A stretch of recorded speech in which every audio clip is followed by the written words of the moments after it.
नमस्कार, मैं हूँ राशि दोस्तों, आप देख रहे हैं RBR समाचार। इस समय मौजूद है गोपालगंज जिले के भोरे प्रखंड के परसोनी गांव में, जहां आपको बता दें कि इस गांव में विकास को लेकर जो मुद्दा हुई है, और इस गांव में यहाँ तक कि बता देते हैं कि महादेव पंचायत पड़ता डूमर पंचायत है, जो यहाँ तक कि इस विकास में, इस परसोनी गाँव में विकास की नैया बिल्कुल डूब चुकी है। यहाँ तक कि कुछ विकास की कोई बातचीत हुई ही नहीं है। अगर आप बात करें कि रास्ते की, तो यहाँ इस गांव में आने के लिए रास्ता भी नहीं है। जिस गांव में जहाँ पे पहुँचे हैं, बैठे हैं, वो बड़ी पखंडी से होके आना पड़ता है इस घर पे। तो यहाँ तक कि बताते हैं कि आइए हमारे साथ, यहाँ के जो हैं, जो लोग हैं यहाँ पे, जो हमारे साथ लोग देख रहे हैं, तो हमारे साथ BK श्रीवास्तव जो मौजूद हैं, उनसे बातचीत करेंगे, उनसे जानेंगे, उनका परिचय जानेंगे। उसके बाद से आगे आपको सीधा विकास की बात मुद्दा पर ले चलते हैं। सबसे पहले आपका मैं स्वागत है। सबसे पहले आपके चैनल को नमस्कार, और जितने देखने वाले आपके श्रोता हैं उनको नमस्कार है मेरी तरफ से। सबसे पहले अपना परिचय बताएं। मैं जाति और धर्म, मैं डॉक्टर विवेक श्रीवास्तव, मैं JP यूनिवर्सिटी से, वहाँ से मैंने रिसर्च किया और मैं जाति और धर्म पर काम किया हूँ। जो मेरी बुक अभी भी है, मेरी बुक है मतादर्श है, सैद्धांतिकी है, दृष्टिकोण है। मैं कई बुकों पर काम किया हूँ। और जहाँ तक की बात रही मेरी गाँव की तरफ की, जो ये पंचायत की जो राज्य में अभी बात की है हमसे, तो मुखिया द्वारा भी बहुत सारी काम है। जो गांव में रास्ता जो होती है, रास्ते बहुत पतला है, न रास्ता का कोई अच्छी जगहों पर जाने के लिए कोई व्यवस्था, मंदिर है न, यहाँ शमशान की व्यवस्था है। शमशान घाट की जो यहाँ के जो गरीब तबके लोग हैं, जिनकी भूमि नहीं है या बहुत तरीक़ों से वंचित हैं, उन लोगों के लिए कभी कभी आदमी इस गांव के क्षेत्र के लोग, किसी के अकस्मात मृत्यु हो जाती है या कि ऐसे एज के अनुसार वो लोग इस दुनिया से चले जाते हैं, उन लोगों के लिए जलाने के लिए कोई जगह भी नहीं है, कोई व्यवस्था भी नहीं है। जैसे शमशान घाट नहीं आता, शमशान घाट नहीं है। तो ये चीज़ होना चाहिए, ये मुखिया और प्रखंड स्तर के, जिला स्तर के लोगों को जानना चाहिए और मुखिया के द्वारा अवगत कराना चाहिए। या प्रखंड विकास पदाधिकारी हों या CO हों, उनसे भी कई लोगों ने आवेदन दिया, लेकिन इस पर कोई काम नहीं हुआ है। शिक्षा व्यवस्था की बात आई तो यहाँ शिक्षा व्यवस्था भी। जी, ये बताइए, आप पहले यहाँ मुद्दे की बात करते हैं, जो यहाँ पे विकास की बात होती है, तो यहाँ देखा जाता है कि परसोनी गांव में, या तो परसोनी गांव तो छोड़ ही दीजिए, पूरे पंचायत में आपके विकास की नैया बहुत कम डूबी है, बहुत कम विकास हुआ है।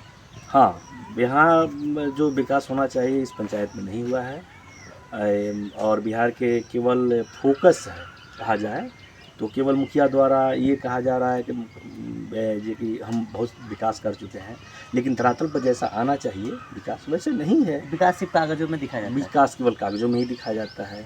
जो गरीबों के ये पेंशन है या आवास है, रोजगार है, ये चीज़, सारी चीज़ें नहीं दिखाई देती है। जहाँ कुछ ऐसी भी मामला आती है कि जहाँ गरीबों के लिए 100 दिन की रोज़गार गारंटी है, वहाँ JCB से काम कराया जाता है। जो मजदूरों को 100 दिन का एक रोज़गार है, वो सही तरह से मुखिया द्वारा मुहैया नहीं कराया जाता है, या पंचायत या जिला कार्य समिति सदस्यों के द्वारा नहीं कराया जाता है। ये बहुत सारी कमी है, और ये कमी पूरा करने के लिए सारी जनता को आगे आना होगा और अपने अच्छा नेता का नेतृत्व करने की ज़रूरत है।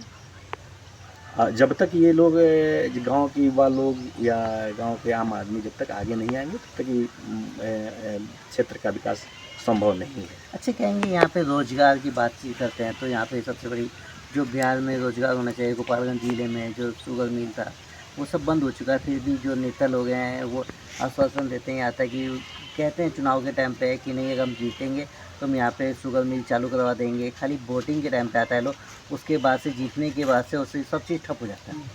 हाँ, बिल्कुल, आपने बिल्कुल सही बात कहा कि यहाँ एक हथुआ शुगर फैक्ट्री था। जब कुछ ज़माने में यहाँ के लोगों को रोज़गार मिलती थी और काफ़ी लोग रोज़गार से, यहाँ हज़ार से ज़्यादा प्लस लोग काम करते थे। अभी एक शुगर फैक्ट्री माननीय लालू प्रसाद जी के ज़माने में बंद हुआ। अभी फ़िलहाल में आज 20 साल से काम कर रहे हैं माननीय नीतीश कुमार जी इस पर। वो अब तो ये पता चल रहा है कि वहाँ बिल्कुल प्लेन कर दिया गया है, खाली करा दिया गया है और बाउंड्री भी नहीं है।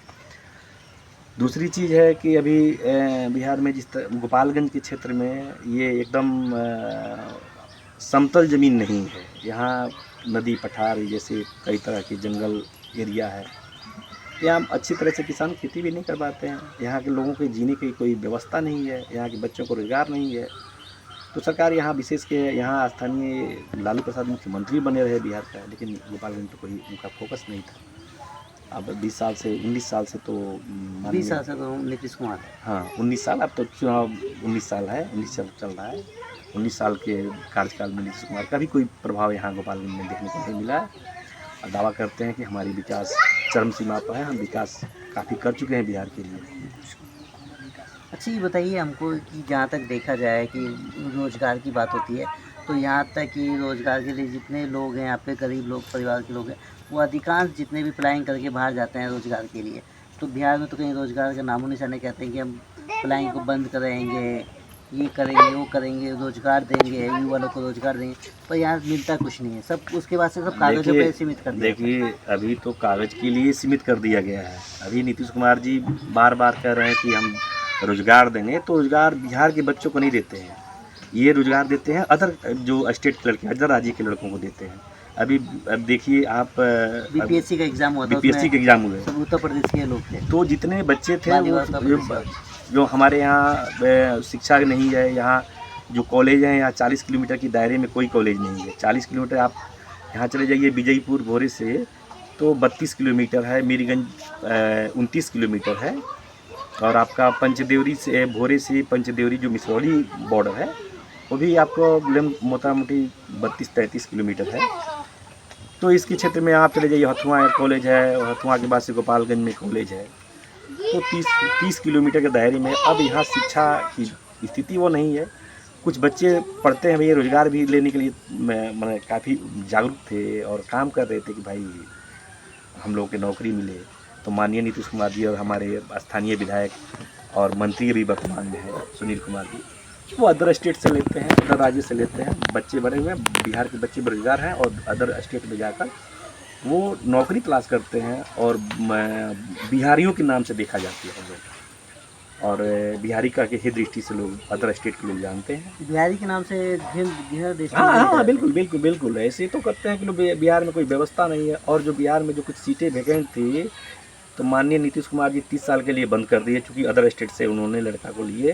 कुछ लड़के गुजरात के लड़के, अपने स्टेट का तो इन्होंने नौकरी दिया ही नहीं, अदर लोगों के। अब तो नीतीश कुमार जी को, माननीय नीतीश कुमार जी जो मुख्यमंत्री बिहार के, वो तो बिल्कुल वो जाएँ अदर स्टेट में वोट मांगने के लिए, तभी अच्छा होगा। यही उचित होगा कि वो अदर स्टेट से मांगे, प्रधानमंत्री का चुनाव लड़े। बिहार के युवाओं को लग रहा है, बिहार के युवाओं से मेरी बहुत बड़ी आग्रह है कि आप लोग इस वोट को बहिष्कार करें, इसलिए कि वो लोग रोज़गार देते हैं अदर स्टेट से और ले वो अदर स्टेट से वोट। एक चुनाव का नतीजा है, चुनाव के समय है। चुनाव में अब सभी युवा आगे आकर इस वीडियो को शेयर भी कर सकते हैं, लोग बच्चे शेयर करें, ताकि ये हर बच्चों तक जाए, हर शिक्षित युवाओं के पास जाए। और अच्छा एक चीज़ और बात करेंगे शिक्षा पे। आपने कहा थी कि यहाँ के हमारे विधायक जो शिक्षा मंत्री है सुनील कुमार जी, तो शिक्षा पे बात करेंगे तो शिक्षा तो बिहार में खुद ध्वस्त हो चुकी थी। बिल्कुल बिल्कुल बिल्कुल। अभी बिहार में कुछ ऐसी मामला है कि आप देखेंगे यहाँ बच्चे जो पढ़ते हैं केवल किताबी ही किरा रहते हैं, प्रैक्टिकल प्रयोगशाला की व्यवस्था नहीं है। पहले तो शिक्षक भी नहीं हुआ करते थे, लेकिन बीच में इन्होंने कुछ टीचर लगाए, और फिर अभी भी उन्होंने कुछ टीचर की जगह जो सीट जो थी वो वैकेंट हो अदर स्टेट से भरे हुए हैं। कुछ बिहारी भी बच्चे हैं अभी, लेकिन अभी जो प्रयोगशाला की व्यवस्था हो, जो हर स्कूलों में प्रयोगशाला की व्यवस्था नहीं है, बच्चों को पढ़ने की भी कोई सुचारू रूप से व्यवस्था नहीं है। जितने अगर कुछ हम सुन रहे टैगों की क्या मिल रहा है स्कूलों से, तो एकदम बिल्कुल घटिया किस्म का टैगोर है अभी तो। अच्छा पहले ये भी देखा जाता है कि स्कूल में मिड डे मील मिलता था, अब सब एनजीओ के द्वारा मिलना चालू हो गया। बिल्कुल और सही बात उसमें भी है। खाना तो उसमें खा ही नहीं रहा उसको बच्चे खा नहीं रहे हैं। अब नीतीश कुमार जी के झोले में पाले में जा रहा है पैसा, उससे बड़ी क्या हो सकती है। बच्चे खाएं या अस्वस्थ रहें या कहीं जाएं, अरे अगर बच्चे पढ़ लेंगे तो फिर उनका वोट बैंक तो कट जाएगा ना। उनको अगर जब तक बिहार के लोग अशिक्षित रहेंगे तो फिर उनका वोट बैंक बना रहेगा। जब भी शिक्षा जगेगा बिहार में, तो अब वो चाहेंगे कि बिहार के बच्चे जो हैं अशिक्षित रहें। अच्छा एक चीज़ और कहेंगे, सबसे बड़ी अहम चीज़ होता है कि बिहार में नीतीश कुमार के द्वारा शराबबंदी किया गया है, क्या कहेंगे इस पर? अब बस नीतीश कुमार जी की पेपर में ही है, और माननीय मद्य निषेध मंत्री सुनील कुमार जी दावे करते हैं, लेकिन आप चले जाइए हर चौक चौराहे गलियारा या खेतों खलिहानों में अब तो होम डिलीवरी है। आप एक बार फ़ोन कीजिए, आपके घर शराब चला गया। आप शराब आराम से पीजिए। पहले लोग पकड़े जाते थे, अब वो पकड़े भी नहीं जाते हैं। पीने वाले पकड़े जाते हैं और पीने वाले पकड़े जाते हैं, बेचने वाले नहीं पकड़े जाते हैं। बेचने वाले तो तस्कर लोग बहुत बड़े बड़े गाड़ियों से मंगा लेते हैं, या उनके ही सिपाही लोग कुछ पैसे लेकर छोड़ देते हैं। और मौके पर तो शराब होम डिलीवरी है। अब शराब तो पीने के लिए लोग सुरक्षा से जो वही क्या है कि हम यहाँ नीतीश कुमार जी बंद किए हैं मद्य निषेध कि भाई शराब नहीं पीनी है, हम दूसरे स्टेट को पैसा देते हैं। यहाँ पेट्रोल महंगा है, यहाँ डीजल महंगा है, यहाँ शिक्षा महंगा है। अच्छा ये बताइए, नीतीश कुमार ने जिस समय शराबबंदी किया था तो उसमें उनका एजेंडा था कि हम बिहार में शराबबंदी करेंगे तो यहाँ पे जितने भी परिवार वाले हैं जो अपने घर बेच के या घर में राशन पानी नहीं लेके आते थे उससे बचत होगी उनकी। पर यहाँ तक कि देखा जाता है कि जो उस समय पहले कम जो शराब उस समय 50 रुपये मिलता था, आज वो शराब 100 रुपये मिल रहा है। और यहाँ तक कि जो गरीब परिवार के लोग शराब पी रहे हैं परिवार के, तो वो तो अपने घर जिनके पास 10 धूर ज़मीन था, 1 कट्ठा ज़मीन था, यहाँ तक कि जिन औरत अपनी गहना गुना लेके आती थी शादी में, वो बेच के भी नीतीश सरकार के पास जा रहा है। बिल्कुल जा रहा है। अभी जब महंगा शराब हो गया ना, पहले लोग 10-5 रुपया में पी लेते थे कहीं चौक चौराहे पर जब बिहार में शराब चलता था। अब तो उस शराब सीधे दूना हुआ है। जो यूपी में आप देखेंगे कि जो कुछ शराबें जो है जो 50 शराब जो होता है 50 रुपये मिलता है, वहाँ 100 रुपये बिहार में मिलता है, कच्ची शराब उससे ज़्यादा मिलता है। पर समझ पीने वाले लोग 200 में पीते होंगे। लेकिन कुछ आंकड़ा है कि जो पैसा है वो काफ़ी महंगा शराब मिलता है बिहार में। और लोग अपनी ज़मीन गहना महिलाओं को अन्न जो होता है, जो महिला सब अपनी मजदूरी करके अन्न लाती है, उसके हस्बैंड सब बेच कर पी जाते हैं। तो आप ये बिहार का विकास नहीं है, ये बिहार का विनाश है। ये बिहार के लोग को फायदा नहीं हो रहा है। ये हमारे सटा हुआ स्टेट यूपी है। यूपी सरकार को राजस्व टैक्स बढ़ा हुआ है। यहाँ के लोग चले जाते हैं। अभी तो हम लोग बिहार के एरिया में हैं, बॉर्डर सटे हुए है। सारे शाम को आप चले जाएंगे पत्रकार साहब, आप जाएंगे तो देखेंगे कि आप बॉर्डर एरिया में कि बिहार के आप सटा हुआ एरिया है, इसमें आप जाएंगे तो पता चलेगा कि कितने बिहारी सब आया हुआ है। और बिहारी को आप भीड़ लगता है, जैसे शाम को लगता है कि किसी मार्केट में बहुत बड़ी तस्करी हो रही है, वैसे होता है।